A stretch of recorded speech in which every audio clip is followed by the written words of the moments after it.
नमस्कार मित्रों। आज सीधू ने सट में हमारे साथ देश के वरिष्ठ संपादक श्रवण गर्ग जी जुड़े। श्रवण जी, आपका स्वागत है सीधू ने सट में।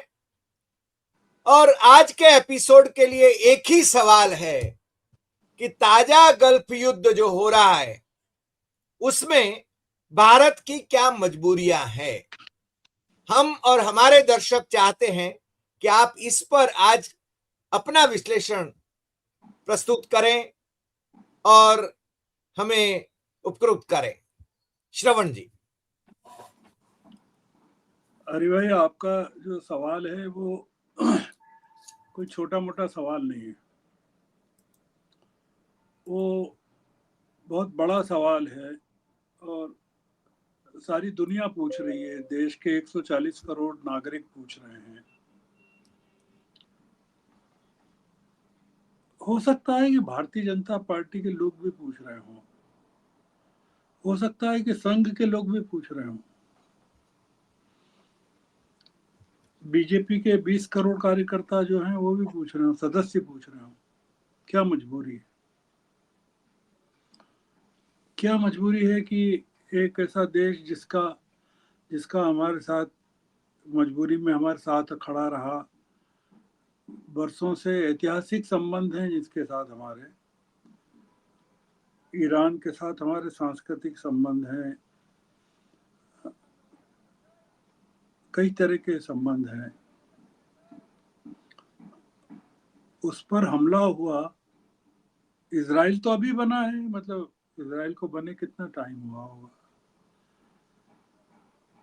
और 48 से इजराइल में लेकर हाँ हाँ 48 से लेकर 48 से लेके अभी बना है, 47 या 48 में बना है। और उसको तो कई देशों ने अभी मान्यता भी नहीं दी है, जैसे सऊदी अरब ने ही नहीं दी, उसको मान्य नहीं किया।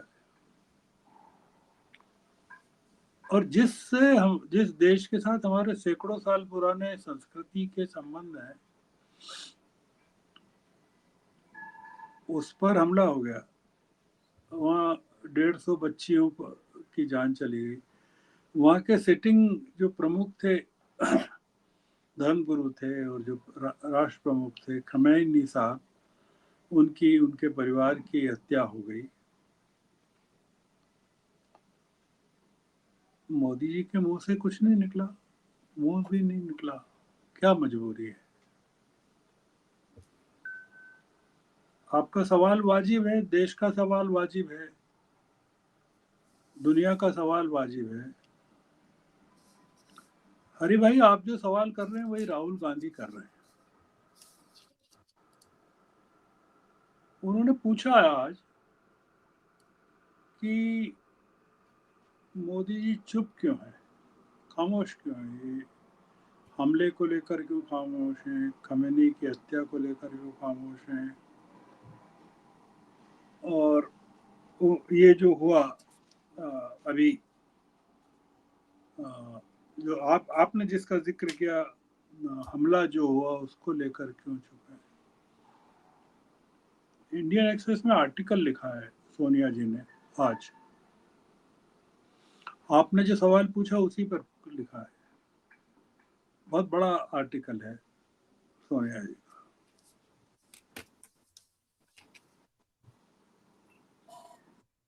हम चुप क्यों रहे, मोदी जी इजराइल क्यों गए। सोनिया जी ने पूछा, मोदी जी वहां से लौट के आए, उसके 48 घंटे के भीतर ही ईरान पर हमला क्यों हो गया।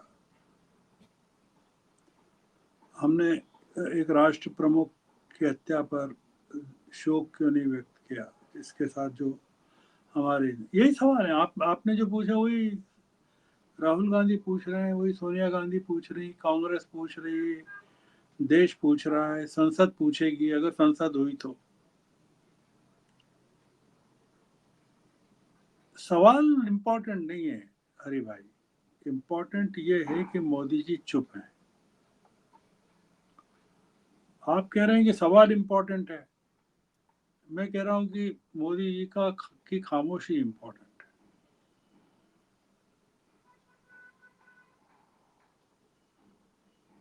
मोदी जी से ये सवाल पूछने के पहले कि भारत ने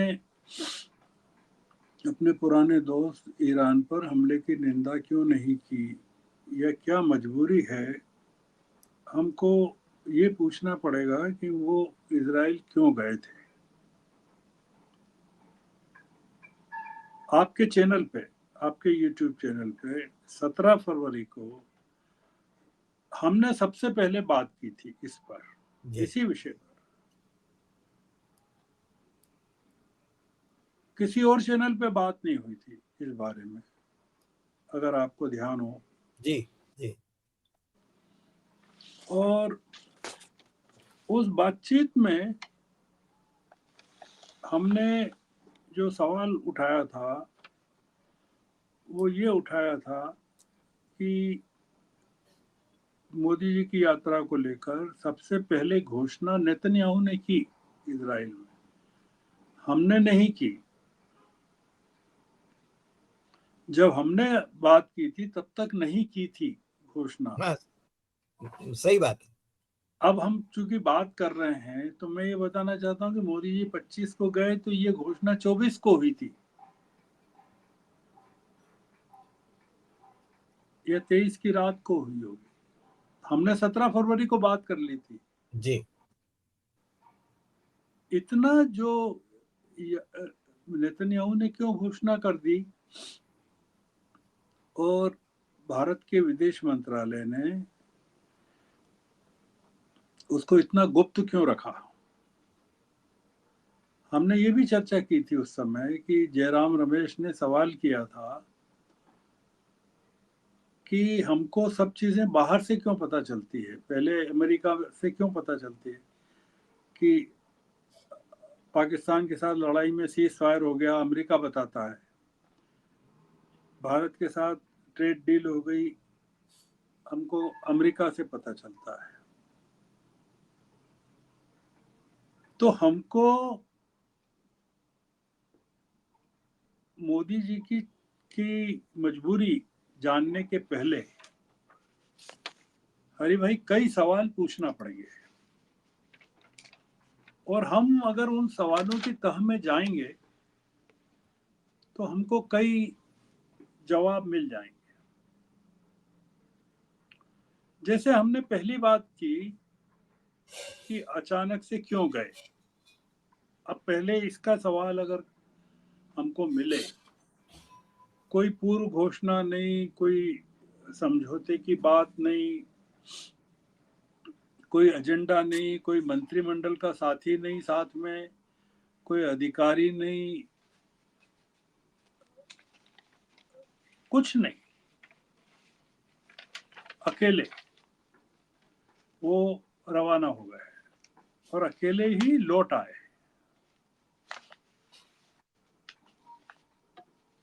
और गए तो वो रेड कारपेट वेलकम, और वो सैफरॉन कलर में वो नेतन्याहू की पत्नी ने उनका स्वागत किया। और उनका जेब में भी वो था। इजराइल से लौटते ही हमला हो गया। तो क्या मोदी जी इजराइल में थे तब उनको पता नहीं था कि हमला होने वाला है? कोई वहां 1 करोड़ 18 लाख का देश, छोटा सा देश, वहां हर चीज पता चल जाती है। अगर उनको पता नहीं था तो ये भी एक बड़ा लैप्स है कि जी भारत को पता नहीं था। वो पता चल गया तो फिर मतलब उसकी जानकारी थी कि नहीं उनको। दूसरा ये कि फलस्तीन मतलब टू स्टेट्स का जो मामला है फलस्तीन के लिए और इजराइल के लिए, वो हमारी घोषित नीति का एक हिस्सा रहा है, भारत की विदेश नीति। गजा में जो नरसंहार हुआ उसमें करीबन 75,000 या 72,000 लोग मारे गए, 20,000 बच्चे हैं उसमें।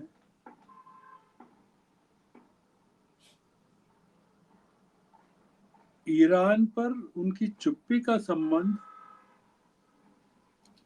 इस बात से भी होना चाहिए कि उन्होंने इस पर कोई चर्चा नहीं की,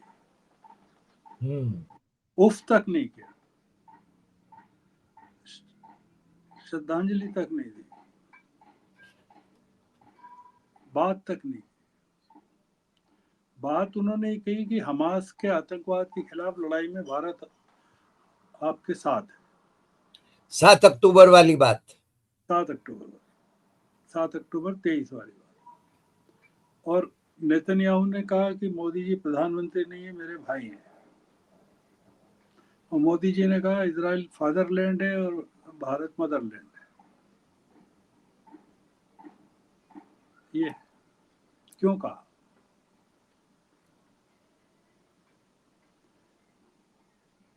इजराइल के साथ इजराइल की यात्रा और ईरान पर हमले पर मजबूरी का संबंध हरि भाई इस बात से ही हो सकता है कि अमेरिका के साथ समझौता क्यों किया जा रहा है, वो क्या मजबूरी है। मतलब अमेरिका के साथ समझौते की मजबूरी को अगर आप समझ जाएंगे तो आप ईरान पर हमले की मजबूरी को भी समझ जाएंगे। आप संकेतों में बहुत कुछ कह देते हैं। तो व्यापार समझौते का सवाल आपने पूछा, व्यापार समझौता क्यों किया? तो क्या व्यापार समझौते का जो सवाल है वो इस सवाल से जुड़ा हुआ हो सकता है कि एप्स्टीन फाइलों में अगर हरदीप पुरी और अनिल अंबानी का इतना लंबा चौड़ा उल्लेख है तो पुरी का इस्तीफा क्यों नहीं हो रहा है और अंबानी को जेल क्यों नहीं भेज रहे? मतलब आपको सवाल अगर ढूंढना है जवाब तो आपको कई सवालों की घाटी से गुजरना पड़ेगा। ये सिंपल नहीं है जी। अब यहाँ आ जाते हैं अपन हरि भाई कि तो क्या पीएम की यात्रा का संबंध और उनकी ईरान को लेकर मजबूरी का संबंध एप्स्टीन के प्रयासों से या एप्स्टीन की मध्यस्थता से मोदी जी की 2017 में हुई पहली जुलाई 17 में हुई यात्रा से और उस यात्रा में जो हुआ, जो भी हुआ जिसका एप्स्टीन फाइल में उल्लेख है, dance and saying. Dance and saying, और जिसको वो विदेश मंत्रालय के प्रवक्ता रणधीर जायसवाल ने ट्रेश बताया है,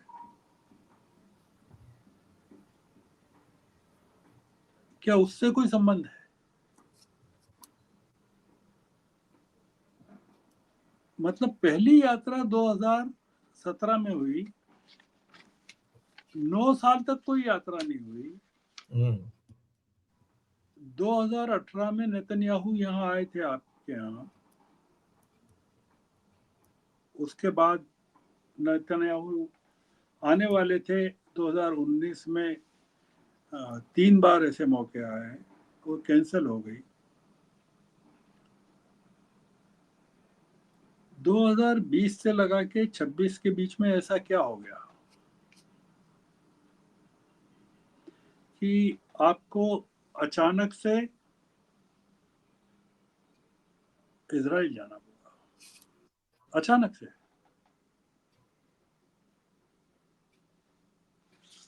आपका जो सवाल है ना मजबूरी क्या है, वो उसको अपन तलाश रहे हैं कि क्या मजबूरी हो सकती है। जैसे आदमी शादी के बाद कभी पत्नी को ले आया, उसके बाद से कभी ससुराल नहीं गया हो और अचानक से पहुंच जाए तो पूरे गांव में चर्चा होती है ना, अरे क्या हो गया।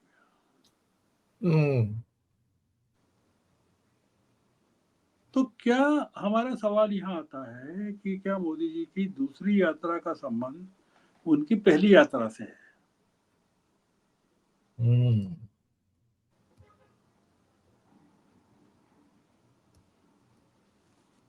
तो पहली यात्रा की जो चीज है उसको लेकर या एप्स्टीन को लेकर जो नए खुलासे अभी हो रहे हैं उसमें यह है कि एप्स्टीन जो है मोसाद का मोहरा था। ये खुलासा हो रहा है कि वो मोसाद का प्लांट था। तो इसका मतलब ये है कि उसकी पूरी जानकारी एप्स्टीन की ऑपरेशंस की मोसाद के पास। मोसाद बोले तो इजराइल। ट्रू। तो हम जो जिस चीज को या आप जिस चीज को ढूंढ रहे हैं वो उसके रहस्य इन चीजों में होना चाहिए कि कोई बड़ी चीज है जो हम लोगों की पकड़ से बाहर है और वो बाहर ही रहेगी। और जो आपका सवाल है मजबूरी, उसका संबंध भी इसी से होना चाहिए। ये स्वाभाविक नहीं लगता है हरि भाई कि एक राष्ट्राध्यक्ष की मौत हो जाए और आप कुछ बोले नहीं। बिल्कुल नहीं लगता। मतलब आप मतलब किसी तानाशाह की मौत भी हो जाए हुई है तो उस पर भी हमारे यहाँ से श्रद्धांजलियां दी गई हैं। और आप जाकर 2016 में उनसे मिले भी हैं आप जाकर तेहरान में। मिले हैं, आप उनसे जाकर मिले भी हैं और उनसे बड़े आपके आत्मीय संबंध रहे हैं। आपने उनकी खूब तारीफ की है। और वो वहाँ के जब पहले राष्ट्रपति मरे थे तब आपने जो कहा उसका वीडियो भी अभी चल रहा है। तो कोई मजबूरी है हरि भाई, और उस मजबूरी के चलते खामेनी की मौत पर कुछ नहीं बोले पीएम, नहीं बोलेंगे। वहाँ जो बच्चियां मरी हैं 100-150 स्कूल में जो बमबारी में मरी हैं उस पर भी नहीं बोले।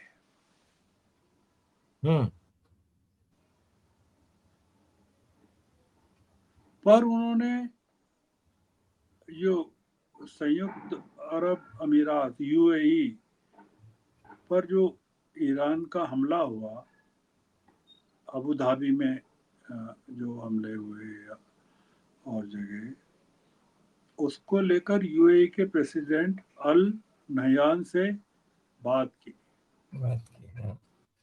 अटैक की निंदा की और नेतन्याहू से भी बात करी। नेतन्याहू से बात की। और अभी की खबर है 15 मिनट पहले की कि मोदी जी ने कतर और ओमान से भी बात कर रहे हैं। कतर से कर रहे हैं, ओमान से कर रहे हैं, यूएई के प्रेसिडेंट से कर रहे हैं। पर ईरान के बारे में चुप हैं और नेतन्याहू से भी बात कर रहे हैं। तो जो मुद्दा है वो हरि भाई ये है कि कोई बड़ा और रहस्यमय कारण होना चाहिए। और वो रहस्यमय कारण ऐसा होना चाहिए कि हमारे 56 इंच वाले जो पीएम हैं, जिन्होंने आपने देखा विपक्ष की पूरी हेकड़ी निकाल रखी है यहाँ भारत में, वो इजराइल और अमेरिका के सामने झुकते जा रहे हैं।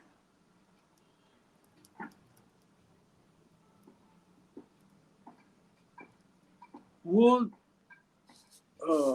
तमाम लोगों से इस्तीफे मांगते हैं, तमाम सरकारों को बर्खास्त करते हैं। उनके कारण पार्टी में और संघ में और संसद में इतना आतंक रहता है। वो व्यक्ति एक मंत्री का इस्तीफा नहीं मांगा है और ये मंत्री कौन है हरि भाई? ये पेट्रोलियम मंत्री है। और पेट्रोलियम मंत्री बोले तो हमारा 85% ऑयल आयात होता है बाहर से,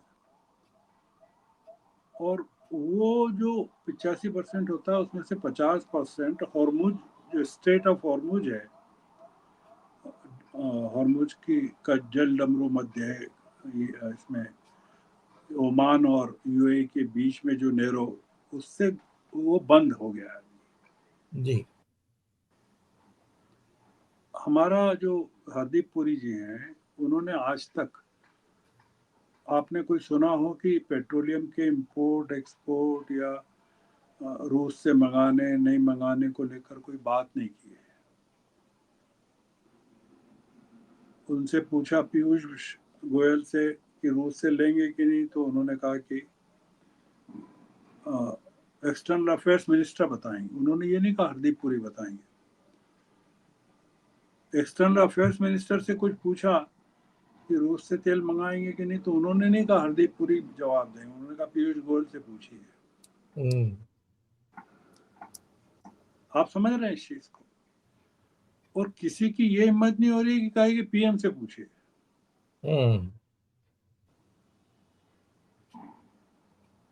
तो जो हो रहा है हरि भाई, जो चल रहा है, वो उसमें क्या हो रहा है कि न सिर्फ तेल की कीमत देश को चुकानी पड़ेगी या आने देर में, इसकी और भी बहुत सारी कीमत चुकानी पड़ेगी।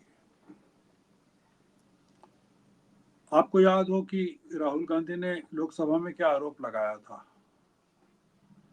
उन्होंने संसद में आरोप लगाया था कि अमेरिका ने हमारे पीएम का गला चोक किया हुआ है। हाँ, वो एक्शन ग्रिप करके, किया है ना, हाँ, एक्शन करके बताया था। अब ये बड़ा आरोप है, गला चोक किया हुआ है, और अब वो रिपीट कर रहे हैं बार बार इस चीज को। तो हमको ऐसा नहीं मानना चाहिए कि अगर हमारे पीएम का गला चोक किया गया है, हमारे निर्वाचित पीएम का,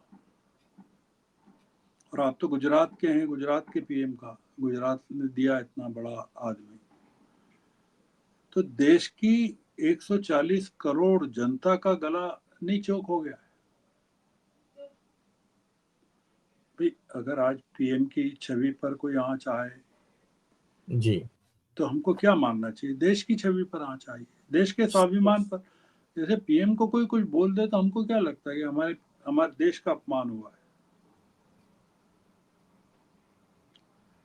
अब आखिरी बात करता हूँ, आखिरी सवाल, जी, या आपका जो सवाल था मूल, उसका तो मैंने जवाब दे दिया है कि आपको उस सवाल के, जैसे आपने कहा ना कि आपने बचपन में कहानियां पढ़ी होंगी कि वो पूछता है एक आदमी जाकर कि मुझे उसको मारना है, वो जो राक्षस है, तो वो बोलता है कि पहले तुमको यहाँ जाना पड़ेगा, फिर उसको करना पड़ेगा, फिर उसको करना पड़ेगा, फिर तुम वहां जाओगे तो ये मिलेगा, फिर ये करोगे तो ये मिलेगा। ऐसा उसको बताते हैं ना पूरा का पूरा।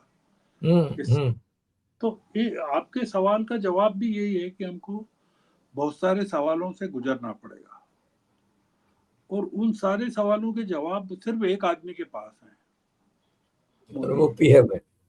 पीएम है। मतलब अमित शाह के पास भी नहीं है। मैं आपको बताऊं, अमित शाह भी अभी आप बोलो तो वो दूसरे कामों में लगे हैं, भारत टैक्सी चला रहे हैं, हाँ, अगर आपने देखा हो तो। हाँ, वो बंगाल में लगे हैं चुनाव में, उनको पता रखा है कि तुमको यही करना है बस। तो ये जो चल रहा है हरि भाई, इसके दो परिणाम हो सकते हैं, दो नतीजे। जी, अब एक तो ये हो सकता है हरि भाई कि हमारे मोदी जी इतने कमजोर हो जाएं, इतनी पॉपुलरिटी उनकी गिर जाए, जो कि गिर रही है, कि 2029 में लोकसभा के चुनाव ही नहीं हो। पहला तो ये चुनाव नहीं हो, अब अगला नहीं हो। चुनाव ही नहीं हो, नहीं हो। हाँ, दूसरा ये कि या फिर मोदी जी ये मानकर चल रहे हों कि उनको सिर्फ 2029 तक ही समय गुजारना है, उसके बाद बीजेपी का जो हो वो हो, उनको उसकी चिंता नहीं है। दो ही चीजें हैं। ऐसा इसलिए कि ट्रंप को पता है कि अमेरिकी कानून के हिसाब से उनको तीसरी बार राष्ट्रपति नहीं बनना है, तो उनको इससे कोई फर्क नहीं पड़ रहा है कि वहाँ उनकी पॉपुलैरिटी कम हो रही है, बदनामी हो रही है ईरान को लेकर। जो उन्होंने ताज़ा कहा है उससे हड़कंप मच गया है कि जो ईरान की लड़ाई है वो 4-6 सप्ताह चल सकती है, ज़्यादा भी चल सकती है। उनके इस कहने से लोग डर गए हैं, वहाँ पूरा शेयर मार्केट, पूरी कंपनियां प्रभावित हो गया कि एक लड़ाई जिसमें एक रात में 48 घंटे में 70 करोड़ डॉलर खर्च हुए, 70 करोड़ डॉलर, 700 मिलियन डॉलर अगर लंबा चल गया तो उसकी भरपाई कौन करेगा और उसका दुनिया पर क्या असर पड़ेगा। तो ईरान ने जिस तरह से हमले का जवाब दिया है वो उनको पता नहीं होगा, ट्रम्प साहब को। उनको लगा होगा कि जैसे वेनेजुएला को निपटाया था वैसा ही हम ईरान को भी निपटा देंगे, या खामेनी को या तो मार देंगे या हथकड़ियों में जैसे मदुरा को लाए वैसे ले आएंगे। तो उनके कैलकुलेशन सब रॉन्ग हो गए जी। तो हमको ये मान के चलना चाहिए हरि भाई कि जो सवाल आपका है उसका जवाब नहीं मिलेगा आपको, क्योंकि जो गाना है ना वो एक पिक्चर का है, हर सवाल का जवाब ही सवाल है। वो गाना प्रसिद्ध हुआ था अपने जमाने में कि एक सवाल तुम करो, एक सवाल मैं करूं, हर सवाल का जवाब ही सवाल है। सही बात है। तो मोदी जी ने इतना सवालों की घाटी में डाल दिया देश को कि आप पूछते रहिए, मैं कुछ नहीं बोलूंगा, मैं चुप रहूंगा, मुझे जो बोलना होगा वही बोलूंगा, मुझे जो बोलना है बोलूंगा और जब मर्जी होगी तब बोलूंगा। हाँ, मर्जी होगी तब बोलोगे। सही बात, आपने ठीक ही फरमाया। आपने जैसे कहा कि सवालों के जवाब केवल एक ही व्यक्ति दे सकता है और वो मोदी जी हैं, अमित शाह भी नहीं। ये बहुत महत्वपूर्ण है। और उसमें आपने दो संभावनाएं व्यक्त करी, या तो वो 2019 का चुनाव न हो, ऐसे कोई उसी ताक में हो सकते हैं। 2029 का 2029 का, हाँ, चुनाव ही न हो, ऐसी ताक में हो, या फिर 2029 तक वो समय व्यतीत करें और पीएम पद एंजॉय करें, जब बोलना हो तब बोलें। श्रवण जी, आपने आज सवालों के जवाब में, सवाल में ही है ये जो बात करी और गाने की बात करी, तो इसमें बहुत कुछ कह दिया आपने। आपका बहुत बहुत धन्यवाद और फिर मिलेंगे अगले एपिसोड में जरूर नए विषय के साथ। Thank you. नमस्कार।